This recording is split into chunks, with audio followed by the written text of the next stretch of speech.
साई बंधूंसोबत नाश्ता पाणी झालेला आहे. आता आम्ही निघालोय दुपारच्या वेळेला. साहिल भाऊ आपल्या इथे बसलेला आहे. फुल ब्लॉग वगैरे आज एडिट करतोय, सर्व चाय पितोय. आम्ही पण नाश्ता पाणी करून निघतोय. आता आम्हाला टाइम झाला निघाला.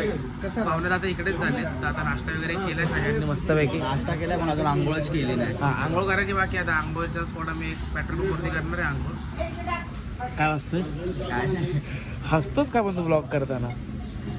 आपला रित्या भाऊ एकदम फुल मजेमध्ये. अरे काय. तर मित्रांनो आता आम्ही निघालोय आरतीच्या स्पॉटवरून. सगळे आपले साई बंधू नवीन टी शर्ट घातले, साई सेवक विक्रोची दुर्गा मातेची. साईराम. आणि आपला भाऊ आलाय. साईराम. भाऊ कास खसारा घाटामध्ये चालायला आलाय.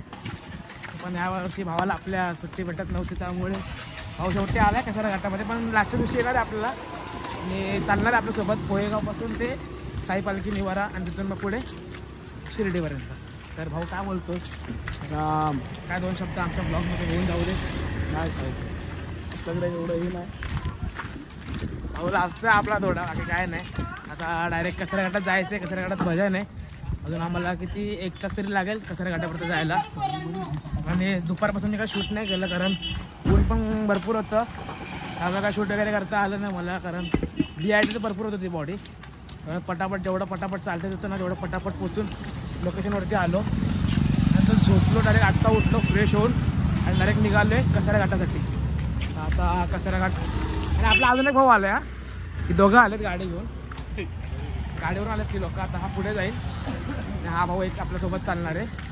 आता आपण पुढे जाऊया आणि कसारा घाटामध्ये बघूया, भेटूया.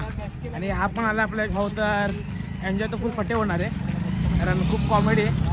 तर मध्ये मध्ये मी शॉर्ट सगळे येणार आहे. तर आपण कसारा घाटात जाऊया आणि कसारा घाटात भेटूया. तर मित्रांनो आता आम्ही पोहोचलो कसारा घाटाच्या पायथ्याशी आणि पुढे भजनसुद्धा चालू आहे आपले सगळे साईबंधू सोबत. तर आपण पुढे भजन अटेंड करूया आणि भजनाचा आनंद घेऊया. आणि तुम्हालासुद्धा मी भजनाचा आनंद देतो. चला थोड्याच ह्याच्यावरती आहे, जास्त लांब नाही. मला आवाज येतो, तुम्हाला आवाज येतो का माहिती नाही. तर जाऊया पुढे आणि तुम्हाला सुद्धा भजन दाखवतो.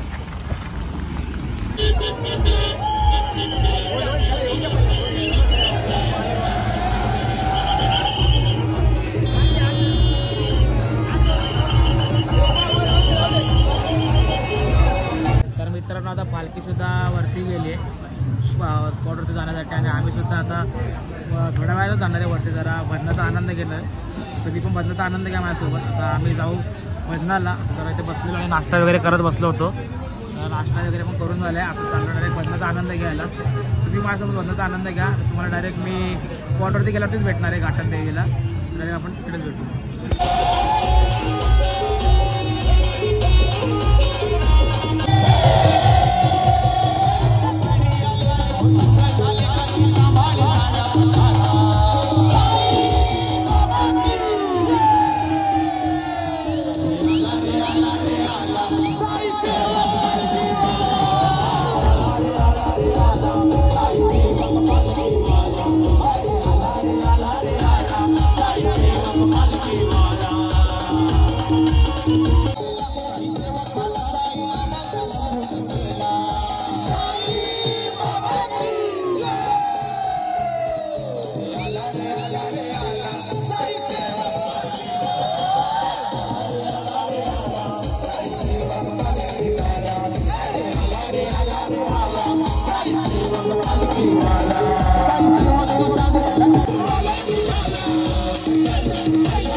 मित्रांनो आता आम्ही घाटनदेवीच्या मंदिराजवळ पोहोचलो आहे. समोर घाटनदेवीचं मंदिर आहे.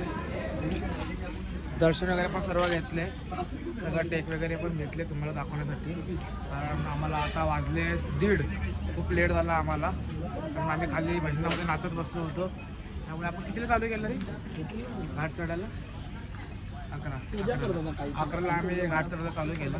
कारण आम्ही नाचतच बसलो होतो घाटामध्ये, त्यामुळे आम्हाला खूप लेट झाला वरती यायला.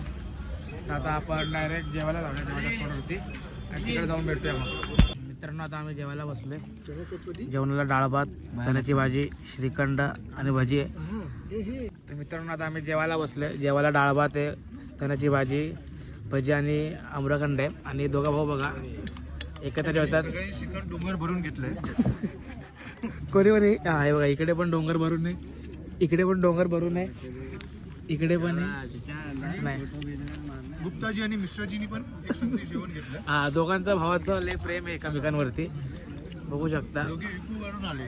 कुठून आलेत? युपी वरून आलेत. पहिल्या संपलं ते कुंभमेळा संपल्यानंतर डायरेक्ट इथे आले. तिकडचं जेवण संपलं, मग इथे आता 9 दिवस जेवण भेटेल त्यांना. मित्रांनो असं काय नाही, दोघं भाऊ नेहमीच पालखीमध्ये एकत्रच जेवतात, असं काय नाही. मागच्या वेळेला पण जेवले होते एकत्र.